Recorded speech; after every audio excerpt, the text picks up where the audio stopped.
untuk menunaikan salat fardu zuhur.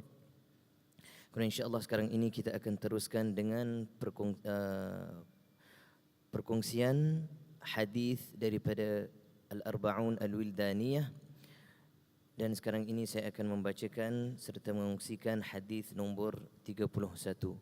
Hadis number 31 from Al-Arba'un Al-Wildaniyah. Al-Hadith Al-Hadi wa Thalathun. Hadith number 31. Hadith nombor 31. An Abi Hurairah radhiyallahu anhu قال رسول الله صلى الله عليه وسلم حق المسلم على المسلم 6 إذا لقيته فسلم عليه وإذا دعاك فأجبه وإذا استنصحك فانصح له وإذا عطس فحمد الله فشمته وإذا مرض فعده وإذا مات فاتبعه. رواه مسلم.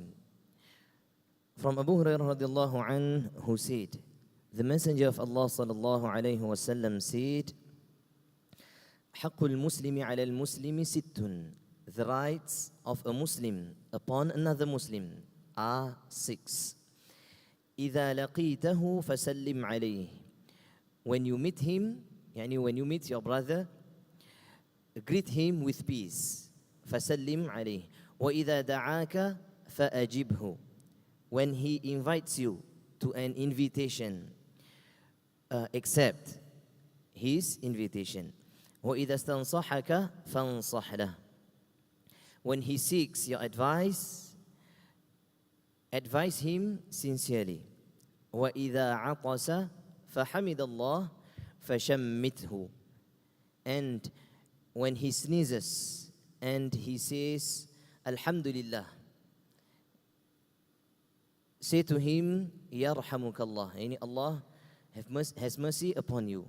وَإِذَا مَرِضَ فَعُدْهُ. And when he is sick, visit him. وَإِذَا مَاتَ فَاتْبَعْهُ. And when he passed on or when he dies, follow his funeral process. Hadith narrated by Imam Muslim. Daripada Abu Hurairah radhiyallahu an bahawa Rasulullah sallallahu alaihi wasallam bersabda, hak seseorang muslim kepada seorang muslim yang lain adalah 6. Apabila kamu bertemu dengan saudaramu, maka ucapkanlah salam. Wa idza da'aka fa'ajibhu. Dan apabila saudaramu mengajakmu kepada sesuatu jemputan, maka sahutlah. Ini pergilah, sambutlah invitationnya itu. Wa idza sansahaka fansahlah. Dan apabila saudaramu itu meminta kamu sesebuah nasihat, maka nasihatilah dia dengan ikhlas. Wa idza atasa fahamidallah fashammit. Dan apabila saudaramu bersin kemudian dia memuji Allah, mengatakan alhamdulillah, maka kamu jawablah dengan yarhamukallah, semoga Allah merahmatimu. Wa idza marida fa'udhu. Dan apabila saudaramu sakit, maka ziarahilah dia. Dan wa idza mata fatba'hu. Dan apabila dia meninggal dunia, maka ikutilah jenazahnya, yakni ikutilah proses salat, pengebumiannya dan sebagainya. Hadis riwayat Imam Muslim.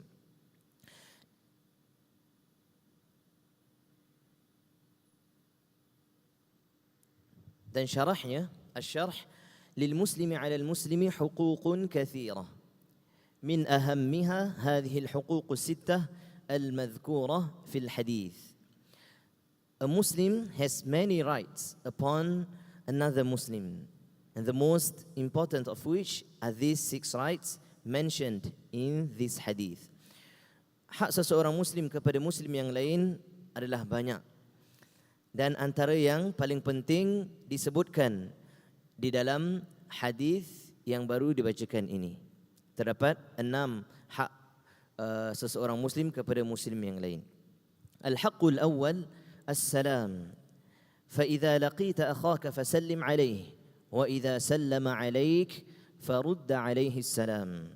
The first right, as-salam, peace. So if you meet your brother, greet him with peace. And if he greets you, return the greeting, return the salam. Maka hak yang pertama adalah salam. Apabila kamu bertemu dengan saudaramu, maka ucapkanlah salam kepadanya. Dan apabila dia mengucapkan salam kepadamu, maka jawablah salamnya itu. Al-haqqu tsani ijabatu ad-da'wah. Fa idza da'aka fa ajib da'watah. Wala siyama idza da'aka ila walimati 'urs. Fa inna ijabatahu takunu aham wa awjab. The second right, accepting an invitation. So if he invites you, accept his invitation. Especially if he invites you to a walima, yani wedding feast. For accepting his invitation is more important and obligatory. Hak yang kedua yang disebutkan dalam hadis ini adalah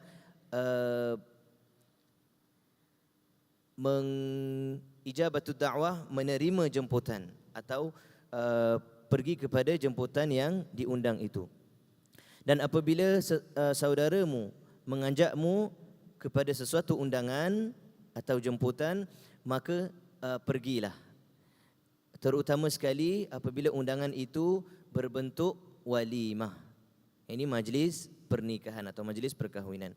Maka untuk pergi ke undangan atau jemputan tersebut adalah penting dan malahan dituntut dalam Islam. Al-haqqu tsalits an-nasihah. Fa idza talaba minka akhuka nasihah aw sa'alaka 'an shay' فحدثه عما يريد بنصح وصدق وإخلاص. The third right, giving advice. If your brother asks you for advice or inquires about something, tell him what he wants with sincerity, honesty and devotion. Hak yang ketiga yang disebutkan dalam hadis ini adalah nasihat. Apabila saudaramu meminta kamu untuk memberinya nasihat atau meminta kamu sesuatu, maka berikanlah dia, yakni berikanlah dia apa yang dia inginkan daripada nasihat dengan kejujuran dan keikhlasan. Al-haqqul rabi' at-tashmit. Fa idza 'atasa akhuka fahamida Allah fashammithu. Ay qul lahu yarhamukallah. فإذا قلت له يرحمك الله فليقل يهديكم الله ويصلح بالكم. The fourth right, saying يرحمك الله if your brother sneezes and praises Allah subhanahu wa ta'ala. يعني when our brother sneezes and he says Alhamdulillah, so we reply to him يرحمك الله, may Allah have mercy on you. And if we say Yarhamukallah, then the one who sneezes should reply Yahdikumullah wa yuslihu balakum. May Allah subhanahu wa ta'ala guide you and set your affairs right. الحق الخامس العيادة وهي الزيارة. فإذا مرض أخوك المسلم فعده أي زره واعلم أن في زيارتك له أعظم الأثر في نفسه وأكرم الأجر عند الله. The fifth right, visiting your brother who is sick.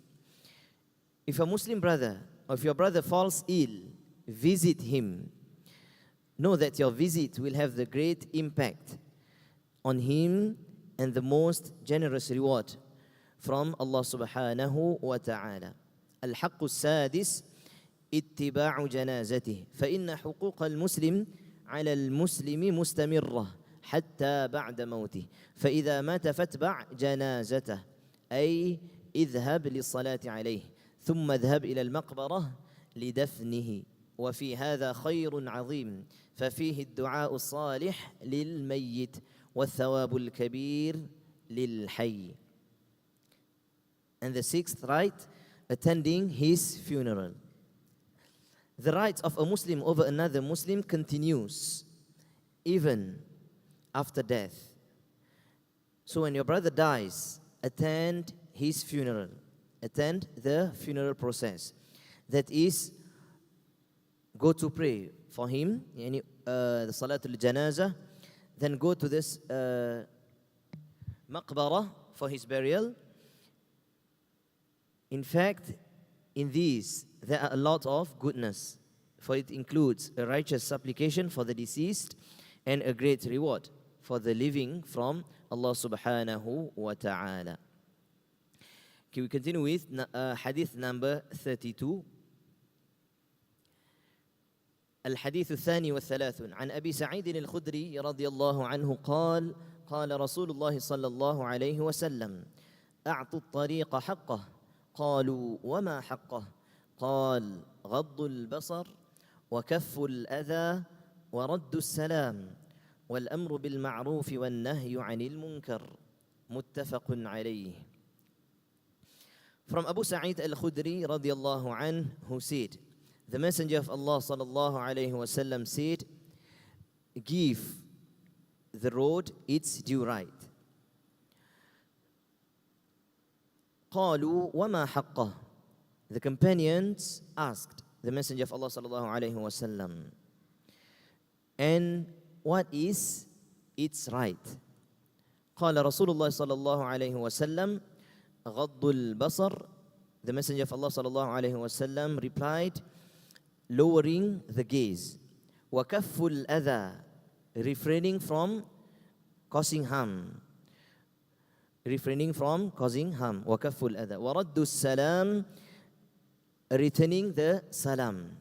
Yani answering the salam, replying the salam.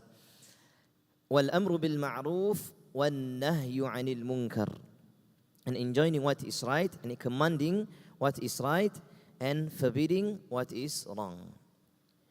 الأمر بالمعروف والنهي عن المنكر متفق عليه. Hadith agreed upon Al-Bukhari and Muslim.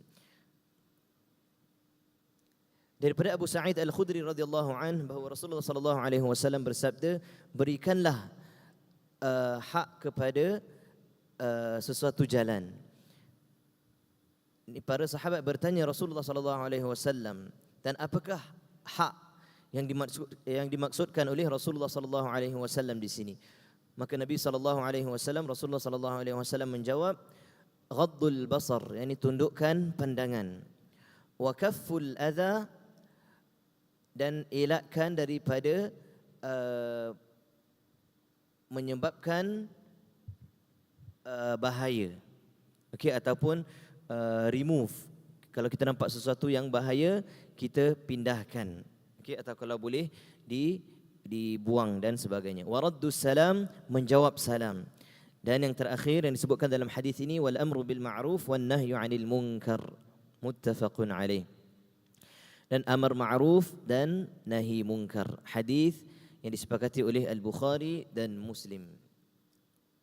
Asy-syarh, كان الناس في عهد النبي صلى الله عليه وسلم يجلسون على جوانب الطرقات يعني الشوارع يجتمعون ويتحدثون ويأنسون.